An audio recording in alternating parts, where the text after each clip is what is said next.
오늘도 예배에 나오신 여러분, 예수님의 십자가의 능력으로, 보혈의 능력으로 모든 삶의 무거운 짐들이 벗겨지기를 바랍니다. 자유와 해방과 치유의 은혜가 예수 그리스도의 능력으로 이 시간 저와 여러분들에게 임하기를 소원합니다. 성령 충만하시기 바랍니다. 그리고 이 시간 하나님의 세미한 음성을 우리 모두가 듣기를 간절히 소원합니다. 느헤미야 말씀을 계속 강의하고 있습니다. 오늘 11장 말씀으로 이제 말씀이 이어집니다. 오늘 말씀의 제목을 그렇게 정했습니다. 한번 따라해 봅시다. 믿음의 개척자가 되라. 어떤 일이든지 개척자가 된다고 하는 것, 선구자가 된다고 하는 것, 앞서간다고 하는 건 쉽지 않습니다. 그러나 오늘 느헤미야 11장 말씀에 보면 그 누구도 꺼려하는 것, 부담스러워하는 것, 가기 싫어하는 것을 믿음으로 선택해서 갔던 사람들의 이야기가 오늘 이 말씀에 나옵니다. 여러분, 경남 거창에 가면 거창고등학교가 있습니다. 아실 만한 분들은 다 아실 것이고 들어보신 분들도 계실 겁니다. 어제도 제가 그 홈피에 들어가 보니까 참 특이했습니다. 고등학교인데 그 홈페이지 첫 메인 화면이 여호와를 경외하는 것이 지식의 근본이다 라고 써 있었습니다. 그게 그 학교의 교훈이더라고요. 학교 표지에 이렇게 보면 여호와를 경외하는 것이 지식의 근본, 저게 교훈이에요. 잠언 1장 7절 말씀이죠.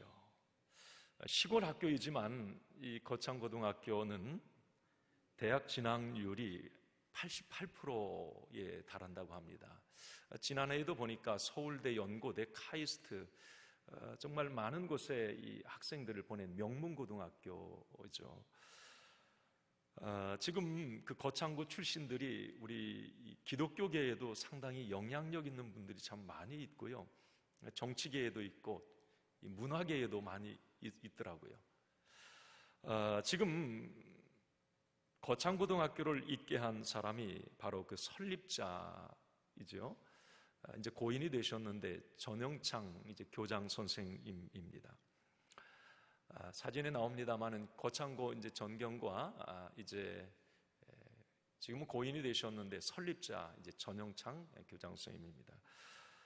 열악한 시골 학교를 이제 명문고등학교로 이렇게 만들었던 것도 이제 저 전영창 교장 선생님의 개척 정신, 도전 정신이 바탕이 되었다고 하는데, 제가 좀 특이했던 것은 그 홈페이지에 들어가 봤을 때 메인 화면에 직업 선택 10개명이라고 하는 그 버튼이 있었습니다. 그 안에를 들어가 보니까 참 특이하더라고요. 독특한 내용인데, 그 학교는 만약에 너희들이 고등학교를 졸업하고 대학을 이제 가서 대학을 졸업한 이후에 만약에 너희들이 직업을 선택한다면 이런 직업을 선택해라. 이게 전영창 교장 선생님이 남긴 거예요. 그런데 지금까지도 그 학교에 쭉 내려오고 있습니다. 한번 보시면 참 특이합니다. 첫째가 월급이 적은 쪽을 택하라 그랬어요. 두 번째는 내가 원하는 것이 아니라 나를 필요로 하는 것을 택하라. 잘 생각해 보세요. 승진의 기회가 없는 곳을 택하라. 모든 조건이 갖추온 것을 피하고 처음부터 시작해야 하는 황무지를 택하라. 앞을 다투어 모여드는 곳은 절대 가지 마라. 아무도 가지 않는 곳을 가라. 장래성이 없다고 생각되는 곳으로 가라. 사회적 존경을 바랄 수 없는 곳으로 가라. 한가운데가 아니라 가장자리로 가라. 부모나 아내가 결사 반대하는 것이면 틀림이 없다. 의심치 말고 가라. 왕관이 아니라 단두대가 기다리고 있는 곳으로 가라. 여러분 동의되십니까? 자식 이런 직업 선택하라고 하시겠어요? 어떠세요? 만약에 내가 이 항목에 해당되는 직업을 선택할 수 있을까? 저도 많이 고민이 되더라고요. 자식에게 이렇게 하라고 말할 수 있을까? 그런데 거창고등학교는 저게 직업 선택의 10개명이고 그 학교의 학생들은 저걸 다 기억을 하고 있다는 거죠. 왜 그랬는가? 그 내용을 보니까 그저 밥이나 먹고 살려면 아무 데나 가도 된다는 거지요. 그러나 탁월한 인생, 뭔가 남다른 인생, 성공적 인생의 삶을 살기 위해서는 남들이 가지 않는 곳, 남들이 꺼려하는 곳을 과감히 선택할 수 있어야 되고 그 대가도 지불할 각오가 되어 있어야 된다고 하는 겁니다. 이런 사람들이 세상에 일을 낸다는 거예요.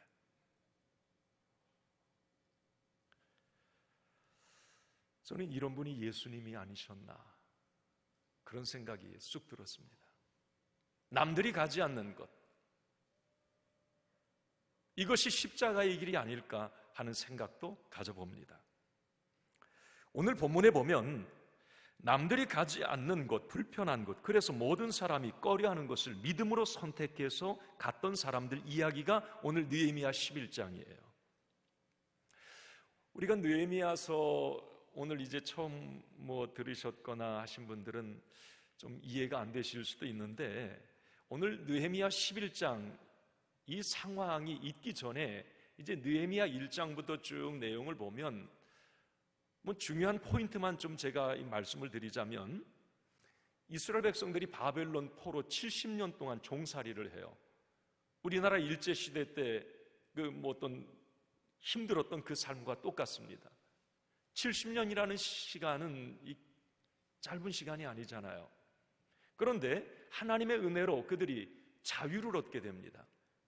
그런데 자유가 주어졌는데도 그들은 자기 고국 땅 이스라엘로 돌아가려고 하질 않아요. 왜? 이제 자유가 주어졌는데 그 바벨론이라고 하는, 이제 페르시아에 물론 지배를 받았지만 그 바벨론이라는 곳이 그냥 살기가 좋아요. 그런데 그들은 하나님의 백성입니다. 하나님께서는 이스라엘로 돌아오길 원하셨어요. 그래서 1차 스룹바벨 중심으로 이제 돌아옵니다. 이스라엘. 2차는 에스라를 중심으로 돌아와요.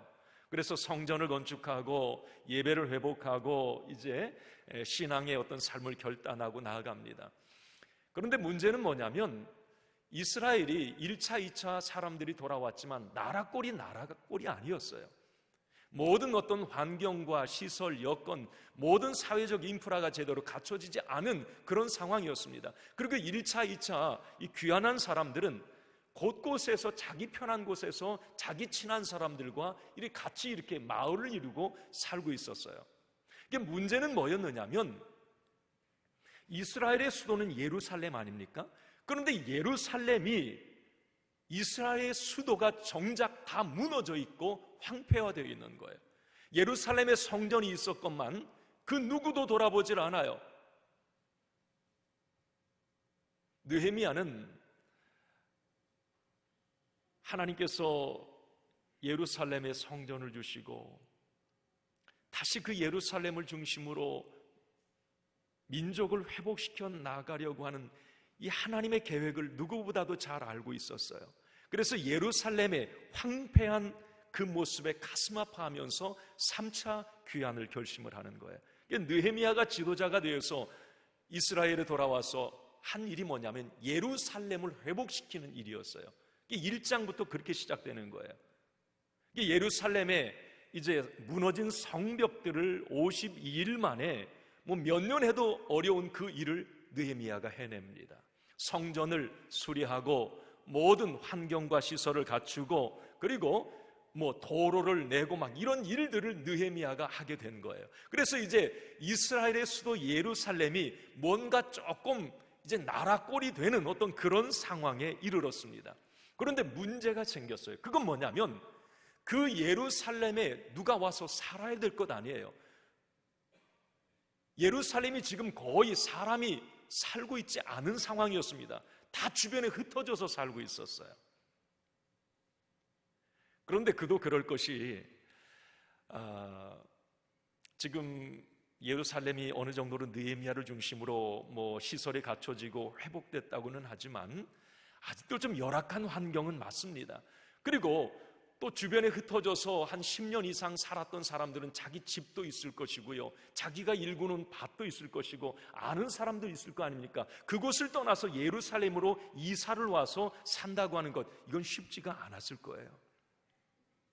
그리고 더군다나 이스라엘의 수도였지만 예루살렘을 사람들이 피했던 이유는 뭐냐면, 주변 강대국들이 호시탐탐 이스라엘을 노리고 있었습니다. 그 당시에 어떤 일들이 있었느냐면, 느헤미야 8장 말씀, 7장 말씀에 나옵니다마는 산발랏, 도비야, 게셈이라고 하는 이 주변 지도자들이 느헤미야만 페르시아 본국으로 돌아가면 곧바로 우리가 예루살렘 친다, 이 생각을 가지고 있었어요. 그런데 이 이야기를 이스라엘 사람도 알고 있었단 말이죠. 자, 그러면 주변 강대국들이 이스라엘을 공격했을 때 가장 먼저 공격하는 것은 수도 예루살렘입니다. 성전 파괴예요. 이걸 이스라엘 사람들은 알았기 때문에 그 당시에 예루살렘에 살려고 하지도 않았고, 예루살렘 모양이 갖춰지고 시설이 갖춰졌음에도 거기에 누가 선뜻 오려고 하지를 않았던 거죠. 자, 이런 상황이 오늘 이제 11장으로 이어지는 거예요. 그 누구도 예루살렘에 가려고 하지 않은 상황. 그런데 놀라운 것은 반전이 일어납니다. 이렇게 그 누구도 가지 않으려고 했던 수도 예루살렘에 개척 정신과 도전 정신을 가지고 그 예루살렘 땅에 살겠다고 나선 사람들, 어려운 때 위험을 감수하고 그 누구도 가기 싫어하는 그곳을 가서 살겠다고 찾아 나선 사람들, 그 사람들이 오늘 11장에 나오고 있습니다. 먼저 1절을 한번 같이 읽어보겠습니다. 1절 시작. 백성의 지도자들은 예루살렘에 거주하였고 그 남은 백성은 제비 뽑아 10분의 1은 거룩한 성 예루살렘에 거주하게 하고 그 10분의 9는 다른 성읍에 거주하게 하였으며, 예루살렘에 거하는 사람들, 여기에서 우리는 몇 가지 은혜를 받아요. 예루살렘, 그 당시에 그 누구도 가기를 꺼려했던 그 예루살렘, 생명의 위협을 느낄 수 있는 예루살렘, 어쩌면 자기의 고향을 떠나서 새로운 환경으로 이사 와야 될 그런 어려운 상황, 그 당시에 예루살렘에 거했던 사람들, 너무 귀한 분들 아닙니까? 너무 멋있죠. 자, 그런데 그 예루살렘에 거하겠다고 첫 번째로 결단한 사람들이 오늘 1절 상반절에 백성의 지도자들,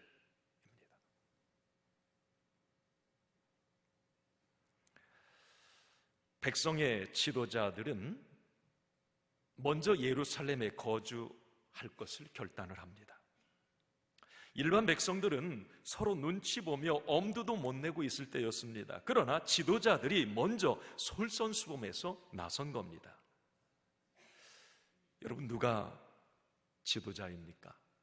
여기 오늘 우리 예배드리는 분들 가운데는 교회의 중직 지도자, 직분자도 계시고요, 또 사회에서도, 직장에서도 리더, 지도자인 분들이 있을 겁니다. 그리고 앞으로 또 우리 여기 자녀들 가운데 미래의 지도자들도 세워질 거예요. 자, 그러면 오늘 우리는 이 말씀을 통해서 진짜 지도자가 누구일까를 한번 생각해 보는 겁니다. 지도자는 헌신의 자리, 희생의 자리, 남들이 꺼려하는 자리에 먼저 가는 사람이 아닐까 생각을 해봅니다. 예루살렘, 그 누구도 가기를 꺼려했지만 지도자라고 하는 책임감, 사명감 때문에 그곳에 갔던 사람들, 피해 도망갔던 사람들이 아니지요. 제가 서두에 이 거창고등학교 전영창 교장 선생님 이제 말씀을 드렸는데, 어제도 그분에 관한 이 자료를 한번 이렇게 쭉 인터넷에 한번 검색을 해봤어요. 참 너무 귀한 분이더라고요. 제가 마음에 감동을 받았던 건 뭐냐면, 이 고 전영창 선생님은 이 가정이 엄청나게 가난했어요. 그래서 이 공부할 엄두를 못 냈습니다. 뭐 부모님들도 너는 농사나 짓고 그냥 살다 뭐 말아야지 이렇게 했어요. 그런데 이 전영창 교장 선생님이 선교사를 만나요. 신앙생활을 하게 되면서 이 선교사의 도움으로 그 당시에 전주 신흥학교에 진학을 합니다. 선교사가 세운 학교예요. 자, 그런데 그 신흥학교에 다니면서 당시 교장 선생님인 윌리엄 린튼 선교사를 만나게 되고 그 선교사의 눈에 들어서 일본 고베 신학교로 또 유학을 가게 됩니다. 참 이 자녀를 위해서 우리가 기도할 때 만남의 복 달라고 기도해야 될 이유 참 충분합니다. 정말 그래요. 그냥 농부로 살다 죽을 인생이 말이죠, 하나님께서 이 만남의 복을 주시는 거예요. 만남의 복. 그래서 고베 신학교 유학까지 가요. 그런데 유학에 다녀와서 이제 군에 가게 되는데 군목으로 갔는데 군목에서 미군 장교를 만납니다. 또 그러면서 이분이 미국 유학을 가게 돼요. 웨스턴 신학교에. 거기 가서 이제 공부를 하고 있는데 그게 1947년이에요. 이제 한참 공부를 하는 중간에 졸업고사를 2주 앞둔 상황에서 우리 한국에 6.25가 터지는 거예요. 1950년 6.25. 그때 이 전영창 선생님은 귀국을 결심합니다. 2주, 졸업고사를 2주 앞둔 상황. 그 졸업고사를 치르면 학위가 나와요. 그런데 그걸 2주 앞두고 그냥 한국에 돌아가겠다고 합니다. 그때 그 학교의 학장이었던 뮬더라고 하는 학장이, 야, 너 2주 있다가 졸업고사 보고 학위 받고 그렇게 가도 되잖아. 한 달도 아니고 2주 후에. 여러분 같으면 어떻게 하시겠습니까? 그때 이 전영창 선생님이 이런 말을 했다고 합니다. 제가 미국에 온 것은 미국에 살기 위해서가 아니요 조국을 위해 일하기 위해서입니다.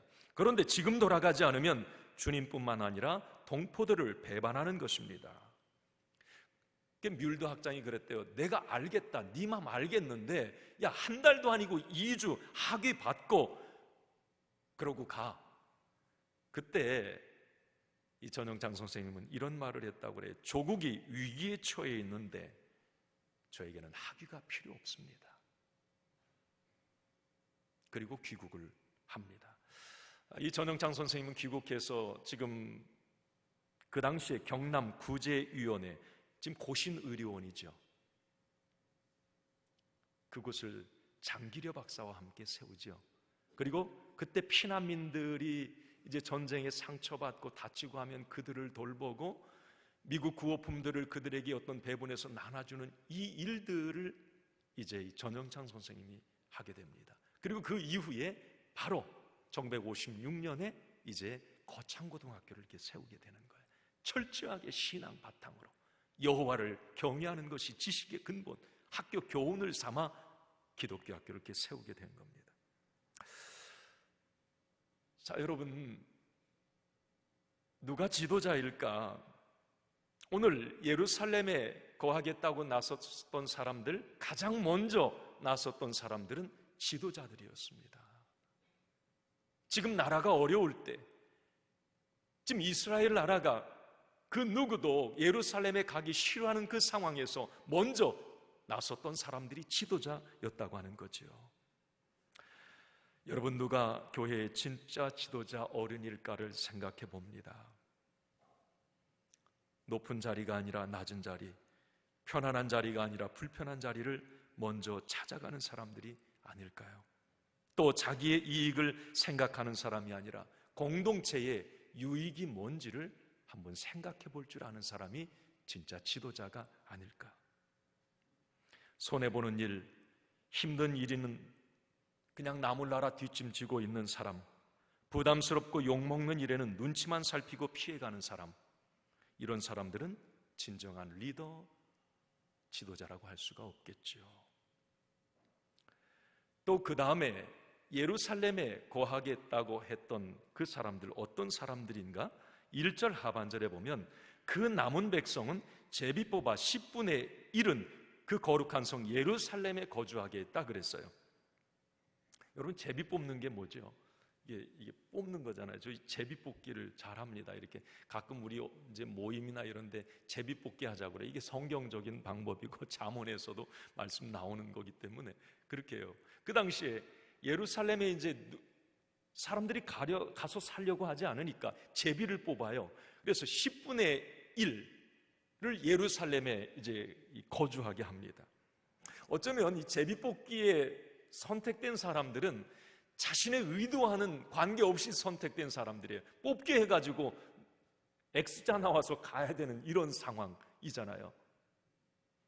이게 반강압적인 방법이었지만 성경에 보면 그 제비뽑기를 통해서 뽑힌 사람들이 예루살렘에 가서 살아야 되는 그런 상황, 그들은 그게 하나님의 뜻으로 알고 모두가 순종했다고 하는 거예요. 그게 11장 내용이에요.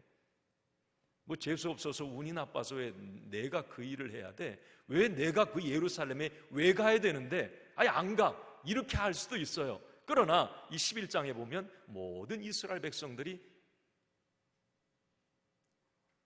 거기에 10분의 1에 뽑혔을 때 순종해서 갔다고 하는 거예요. 그 내용들이 쭉 나옵니다. 그 이름들이 나오고요.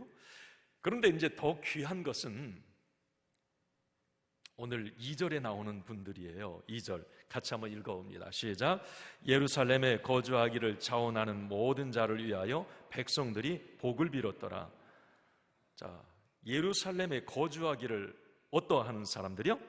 자원하는 모든 자. 여러분, 자원한다는 말이 뭐예요? 그죠? 뽑힌 거 아니에요. 이거 제비 뽑기 해가지고 나 이게 뽑힌 받은 것도 아니고, 그 당시에 보면 지도자들은, 백성의 지도자들은 뭔가 책임감이 있었을 수도 있어요. 지도자라고 하는 책임감. 그래서 그 사람들은 그냥 지도자니까 내가 책임감을 가지고 그래도 부담스러워도 가야지, 그렇게 했을 수 있고, 10분의 1 억지로라도 이제 하나님 뜻이니까 순종해 간단 말이지요. 그런데 오늘 이 2절 말씀에 보면 자원에서 나선 사람들, 이건 너무 귀한 분들 아닐까요? 이분들은 분명한 자기 소신과 믿음을 가지고 그 땅을 스스로 선택한 사람들이, 예루살렘을. 여러분, 이분들이 바보일까요? 아니에요. 이건 믿음으로 선택한 거예요. 스스로 자원한 겁니다. 그것이 예루살렘이 부족한 줄 알면서도, 불편한 줄 알면서도, 고생할 줄 알면서도 예루살렘을 선택한 사람들이에요. 누가 시킨 것도 아닙니다. 누가 칭찬해 주니까, 누가 알아주니까 선택한 것도 아니에요. 하나님이 원하시기에 힘든 줄 알면서도 그 고난의 자리에 스스로 찾아갔던 사람들, 그 사람들이 바로 오늘 2절에 자원하는 모든 자들이었습니다. 여러분, 참 이런 귀한 분들이 있구나. 그래서 이스라엘이 다시 이 재건, 회복운동이 성공적으로 있을 수 있었구나, 이 생각을 하게 됩니다. 자원하는 자들. 여러분, 하나님이 이 시대에 애타게 찾으시는 사람들이 누굴까를 생각해 봅니다. 하나님이 애타게 찾으시는 사람들. 여러분, 세상이 찾는 사람들은 어떤 사람들이에요? 실력이 있고 가지고 뭐 잘난 어떤 부분이 있으면 세상에서는 찾아요, 그 사람을. 자, 그러나 하나님이 찾으시는 사람은 어떤 사람일까요? 가진 게 많은 사람? 아주 잘난 사람? 아니죠. 하나님이 찾으시는 분들은 성경에 보면 자원하는 마음을 가진 사람들을 하나님이 찾으십니다. 이 자원하는 마음이라고 하는 것은 그 안에 즐거움이 있고 기쁨이 있고 감사가 있는 거예요. 이게 자원하는 마음을 가진 사람들이에요. 그러니까 하나님은 어떤 일을 해도 뭐 그게 교회 일이든지 아니면 직장과 어떤 뭐 자기 어떤 일이든지 간에 이 자원하는 마음을 가지고 기쁜 마음, 감사한 마음, 즐거운 마음을 가지고 일하는 사람들을 하나님은 축복하신다는 거예요. 여러분, 올 한 해 우리 오늘 이제 구정이잖아요. 다시 음력 1월 1일이 됐어요. 여러분, 새롭게 우리가 결단하면서 주님, 올 한 해 내가 직장 생활을 하든지 아니면 다른 어떤 사업을 하든지 아니면 교회 믿음 생활을 하든지 주님, 자원하는 마음을 갖고 살게 해주세요. 성경에 보면 이 자원하는 마음을 가진 사람들이 축복의 통로였고 기적을 경험하는 주인공이었어요. 참 놀라운 거예요. 여러분, 출애굽기 35장 말씀에 보면 이스라엘 백성들이 이 애굽에서 나와서 이 성막 짓잖아요. 성막 지을 때 분명히 말을 합니다. 하나님이 모세에게 명령을 하세요. 뭐라고? 무릇 마음이 감동된 자와 무릇 자원하는 자가 와서 성막을 지으라고 이렇게 말을 합니다. 그러니까 하나님의 일을 하는 곳에 있어서는 누가 억지로 시켜서 물론 제비뽑기 해가지고 왜 나가 뽑혀가지고 교사하고 내가 뽑혀가지고 이 일을 해야 돼, 목사님이 나를 뽑아가지고 나를 지명해가지고 이 일을 시켜, 그렇게 해서 순종하는 경우 물론 그것도 귀하죠. 그러나 하나님이 진짜 귀하게 보시는 것은 오늘 예루살렘에 스스로 그 어려운 곳에 내가 가겠습니다라고 자원하는 이 사람들처럼 하나님의 일에는 자원하는 마음을 가지고 내가 주님의 은혜에 감사해서 그 고마워서 그냥 주님의 은혜에 어떻게 보답할까 해서 정말 자원하는 마음으로 주의 일하는 그 성도를 하나님은 기쁘게 여기신다고 하는 사실입니다.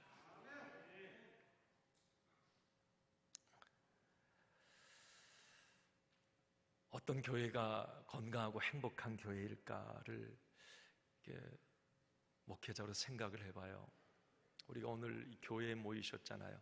우리 주일교회가 어떻게 하면 건강하고 행복한 교회가 될 수 있을까? 이것은 오늘 이 말씀에 좀 연결해서 보면 이렇게 자원하는 마음을 가지고 주의 일 하겠다고 모인 사람들이 많으면 그 교회가 건강한 교회, 행복한 교회가 아닐까, 그 생각을 해봐요.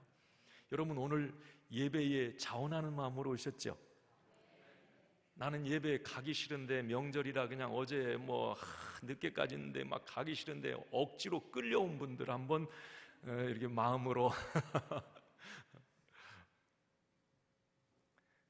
예배도요, 내가 하나님 앞에 기쁨으로 은혜에 감사해서 오늘 주일인데 오늘도 하나님 성전에 가서 말씀 듣고 하나님을 찬양하고 기도하고 뭔가 새 힘을 얻어서 한 주간을 시작해야지, 교회가 기다려진다, 가자, 이런 마음, 이렇게 자원하는 마음으로 와서 예배드리면 그 사람에게는 은혜가 배가가 됩니다.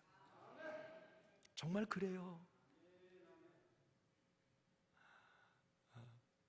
내가 주의 일 하는 것도 목사님이 그냥 이렇게 시켜서 하거나 그럴 수도 있어요. 지명해서 이렇게 하거나 누가 이렇게 권면해서 하실 수도 있어요. 그것도 너무 귀해요, 순종해 주셨을 때. 그런데 내 스스로가 뭔가 정말 주의 일 할 때 기쁨으로 그 은혜에 감사해서 자원하는 마음으로 한다면 여러분, 그 자원하는 그 자리에는 많은 열매들이 맺히게 됩니다.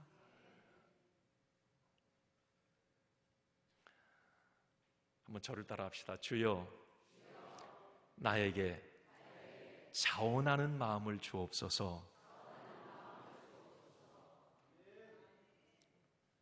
올 한 해 여러분, 교회 바깥에 여러분 살아갈 때에도, 여러분 직장 생활을 해도 그래요. 억지로 끌려가서 뭔가 이렇게 하게 되면 힘들지 않아요? 사업을 해도 마찬가지고요. 뭔가 내가 그것에 대한 어떤 자부심을 갖고 뭔가 자원하는 마음으로 기쁨과 즐거움으로 그 일을 할 때 역사들이 일어나고 열매들이 풍성한 거예요. 나는 진짜 행복이 뭘까? 이 자원하는 마음으로 인생을 살아갈 때 그 인생이 부요하고 행복하지 않을까 생각해요. 우리 하나님은 자원하는 마음을 그렇게 기뻐하시는 거예요. 우리가 이스라엘의 역대 왕 중에 가장 위대한 왕 하면 다윗 왕을 꼽잖아요. 다윗 왕이 시편 51편 12절입니까? 이 말을 해요. 난 충분히 공감이 됩니다. 한번 같이 읽어봐요. 시작. 주의 구원의 즐거움을 내게 회복시켜 주시고 자원하는 심령을 주사 나를 붙드소서. 그래요.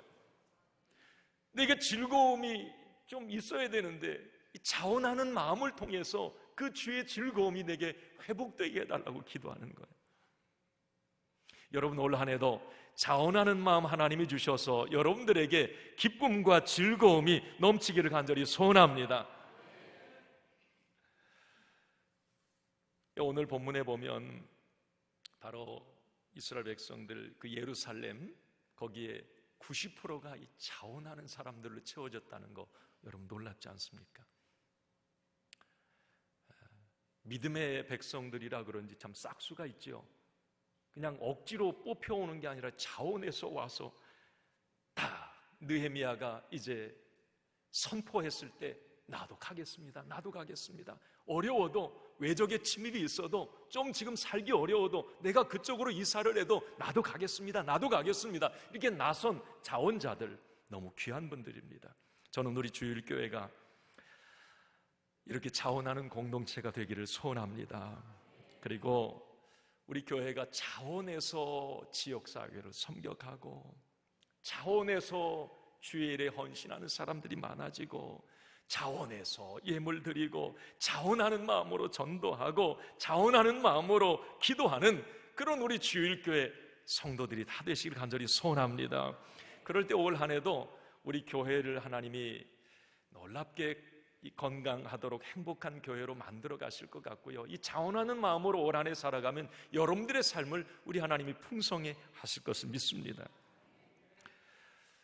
마지막으로 오늘 예루살렘에 살겠다고 나선 사람들을 보면서 하나 깜짝 놀란 게 있어요. 그게 뭐냐면 여러분 그 4절 한번 봐요. 4절 거기 보면 이제 내용이 있는데 한번 4절을 같이 읽어봐요. 시작. 예루살렘에 거주한 자는 유다 자손과 베냐민 자손 몇 명이라 유다 자손 중에는 베레스 자손 아다야이니 그는 우시아의 아들이요 스가랴의 손자요 아메라의 증손이요 스바다의 현손이요 마할렐렐의 오대손이며 뭐 거기 나는 이름들 하나도 모르겠어요. 이 사람들 누군지. 자, 그러나 저 4절에 보면 베냐민 자손과 베레스 자손, 유다 자손 중에 베레스 자손이 나와요. 이건 제가 아는 이름이에요. 여러분도 알죠? 네, 몰라요? 거기 이제 그 6절에 보면 이제 그 베레스 자손이 그 예루살렘에 거하겠다고 하는데 그 숫자까지 나와요. 한번 같이 읽어봐요. 시작. 예루살렘에 거주한 베레스 자손은 모두 468명이니 다 용사느니라. 그리고 7절에는 이제 베냐민 자손은 뭐 살루 나도 모르고요. 무술람 몰라요. 베냐민 자손. 그런데 베냐민 자손은 8절에 보면 928명이라 그랬어요. 자, 제가 여기서 이제 말씀드리고 싶은 건 그거예요. 이게 예루살렘에 이제 살겠다고 나선 사람들인데 베레스 자손과 이 베냐민 자손 그 지파가 자원을 했다는 거예요. 예루살렘에 살겠다고. 자, 왜 이건 참 이상한 일인데 특이한 상황이에요. 왜 그러느냐면 이 베레스 지파, 베냐민 지파 같은 벳이에요. 자, 베레스 한번 따라하자. 베레스 지파, 베냐민 지파. 뭐 형제라 벳이가 아니고 여기 벳이 계세요? 그 벳이도 아니에요. 이스라엘에 12지파가 있습니다. 12지파 중에서 가장 약한 지파, 가장 부끄러운 과거를 가진 지파가 베레스 지파, 베냐민 지파예요. 그런데 이들이 자원해서 역사의 무대에 등장합니다. 하나님은 이들을 역사의 무대의 중심 사람으로 세워요. 자, 여러분 보세요.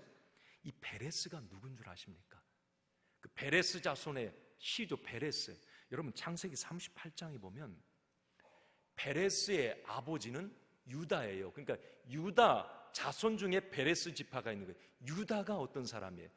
유다는 어느 날 도시를 거닐다가 어떤 여자와 관계를 맺게 되는데 그 여인이 바로 유다 자신의 며느리였어요. 다말이었습니다. 이 다말은 작심을 하고 기다렸던 거예요. 왜? 자기 남편이 그 당시에 첫째가 죽었어요. 그러면 둘째 그 아들에게 이제 이 다말은 둘째 아들의 처가 되는데 둘째 아들도 죽습니다. 장자의 축복을 너무 사모했던 이 다말은 그 장자의 축복을 얻기 위해서 이제 숨어서 변장을 하고 시아버지 유다를 기다렸던 거예요. 그래서 둘과의 사이에서 쌍둥이가 태어나요. 시아버지와 며느리 사이에서 쌍둥이가 태어나는데 그 첫째가 베레스예요. 둘째가 세라고요. 마태복음 1장 3절에도 그 내용이 나오지요. 유다가 아들을 낳음에 그 첫째가 베레스요 세라였더라. 자, 여러분, 베레스라고 하는 이 가문은 너무나 초라하고 부끄러운 집안 내력을 가진 그런 이 지파였어요. 그러나 하나님께서는 그 유다 지파에 속한 그 베레스 자손들, 그 흠많은 사람들도 예루살렘, 하나님의 시온, 거기에 주역으로 하나님은 부르시고 있는 거예요.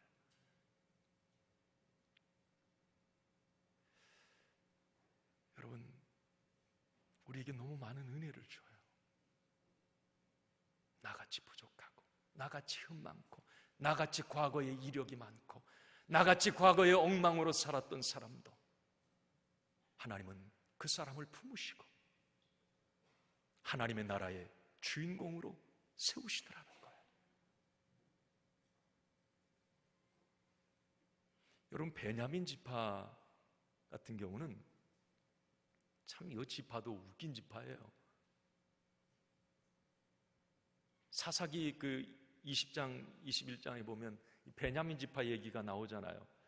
그 당시 사사 시대 때 뭐 자기 소견에 옳은 대로 사람들이 행하고 동성애가 극치를 이루고 뭐 레위의 아내를 범하고 막 이런 일들이 일어나요. 그때 그 중심에 서 있었던 지파가 베냐민 지파예요. 시체를 12도막 내서 소포로 보내요. 막 이런 끔찍한 일들. 그 중심에 베냐민 지파가 있잖아요. 자, 여러분, 그래서 그 당시에 사사기 말씀에 보면 다른 11지파들이 연합을 해서 같은 민족 베냐민 지파를 다 몰살시켜버립니다. 저런 못된 놈들, 저 하나님의 백성 할 짓거리도 아닌데 저 짓 하고 있으니 야, 수치스럽다. 우리 11지파가 다 연합해서 저 베냐민 지파 없애버리자. 그때 거의 씨가 말라버렸어요, 이 베냐민 지파. 소수의 사람만 남습니다. 베냐민 지파는 사람이 적었어요. 소수의 지파. 그런데 하나님께서는 그런 베냐민 지파도 다시 회복시켜 주셨고 역사의 무대에 등장을 시킵니다. 그리고 오늘 이들은 남들이 가기를 다 두려워하는 그 예루살렘에 가겠다고 자원을 합니다. 여기서 우리는 오늘 이 베레스 자손, 베냐민 자손을 통해서 받는 은혜는 참 큽니다. 차별하지 않으시는 하나님, 약점을 강점으로 바꾸시는 하나님을 우리는 만나게 됩니다. 여러분, 하나님은 어떤 사람을 쓰실까요? 물론 잘난 사람도 하나님은 쓰십니다. 그러나 성경 어느 곳을 찾아봐도 그렇게 잘난 사람들이 하나님의 영향력 있는 축복의 롤모델, 기적의 사람들이 된 사람은 거의 없습니다. 다 부족함이 있었고 어떤 면에서는 모자라고 약하고 약점이 많은 사람들을 하나님은 불러 그들을 사용하셨습니다. 이게 하나님의 사람 선발 기준이었어요. 여러분, 그렇지 않습니까? 여러분, 모세가 어떤 사람이에요? 말도 잘 못하고 자기만 아는 사람이었습니다. 그러나 그는 이스라엘의 위대한 지도자로 하나님은 사용하십니다. 여러분, 다윗 왕족 아니었어요. 이새의 막내 아들 아닙니까? 양치기였습니다. 그러나 그는 이스라엘의 가장 위대한 왕이 됩니다. 여러분, 베드로, 예수님의 12 제자들 여러분 몇몇 살펴보세요. 그들이 뭐 잘난 사람이 있어요? 없습니다. 수제자 베드로도 배우지 못한 어부지요 다혈질 치명적인 약점을 가지고 있었어요. 리더의 자격이 없어 보입니다. 그러나 예수님은 그를 수제자로 세우셨고 초대교회 최고의 리더로 그는 쓰임받게 됩니다. 여러분, 바울 어떻습니까? 바울 안 좋은 과거, 시원치 않은 웅병술, 연약한 육체, 그러나 그는 신약의 3분의 1을 썼고 세계 선교에 물꼬를 트는 위대한 사도로 쓰임받게 됩니다. 여러분, 오늘 우리에게 어떤 약점이 있습니까? 나 스스로를 위축시키고 상실감과 열등감에 사로잡히게 하는 어떤 약점들이 있습니까? 우리는 그런 얘기를 합니다. 나는 이것 때문에 성공할 수 없어. 나는 이런 약점이 있어서 절대 안 돼 라고 생각하는 것, 그게 무엇입니까? 오늘 여러분, 약점을 강점으로 바꾸시는 우리 하나님께 가까이 나오시길 바랍니다. 약점보다도 장점을 보고 사용하시는 하나님께 가까이 나오시길 바랍니다. 그럴 때 살아계신 하나님은, 전능하신 하나님은 우리의 발목을 잡고 있는 모든 약함의 사실들을 끊으시고 새롭게 해 주십니다. 우리의 인생의 무대에서 우리를 승리의 주인공, 축복의 주인공으로 세워 주십니다. 여러분, 이제 오늘 저와 여러분들에게 이 믿음이 있길 바라고 이 하나님께 더 가까이 나아가기를 간절히 소원합니다. 이제 말씀을 마치면서 제가 예전에 드렸던 말씀 하나를 드립니다. 여러분, 쇠토막을 물에 던지면 가라앉아요, 떠요? 왜요? 무거우니까. 중력의 법칙이에요. 좀 유식하게 얘기하시면 가라앉아요. 그런데 여러분, 그 쇠토막을 엄청나게 큰 나무 토막에 묶어서 물 위에 던지면 가라앉아요, 떠요? 떠요. 왜요? 묶여 있으니까. 이게 부력의 법칙이라고 그래요. 제가 그런 말씀으로 오늘 결론 맺습니다. 우리에게 쇠토막과 같은 약점, 부족한 점, 나의 허물, 고난, 문제 있어요. 이러한 일들 때문에 진짜 가라앉는 인생 많아요. 자살하고 그냥 포기하고 낙심하고 주저앉아요. 그냥 세상의 중력의 법칙에 그냥 지배받아서 그냥 가라앉는 인생 되고 많은 사람 너무 많아요. 자, 그러나 제가 말씀드립니다. 우리가 능력의 하나님께만 붙어 있으면 우리는 뜹니다. 내가 잘나서 뜨는 게 아니에요. 내가 약점이 많은 내가 잘나서 막 이게 물 위에 뜨는 게 아니라 하나님의 능력이 크기 때문에, 그 하나님께 붙어 있기 때문에 우리는 자연적으로 뜨게 되는 거지요. 이건 나의 능력, 어떤 나의 약함의 문제가 아니에요. 우리는 얼마나 하나님께 붙어 있느냐, 그 하나님을 의지하느냐에 따라서 내 인생이 달라지는 것입니다. 아무리 내가 베레스 자손 같아도, 아무리 내가 베냐민 지파처럼 약점과 허물이 있어도 능력이 하나님께만 붙어 있으면 우리 하나님 때문에 나는 승리의 주역이 되고 내 삶의 반전과 역전이 일어나게 되며 나는 축복의 주인공이 될 수 있습니다. 여러분, 그런 하나님의 사람 다 되시기를 주님의 이름으로 축원합니다.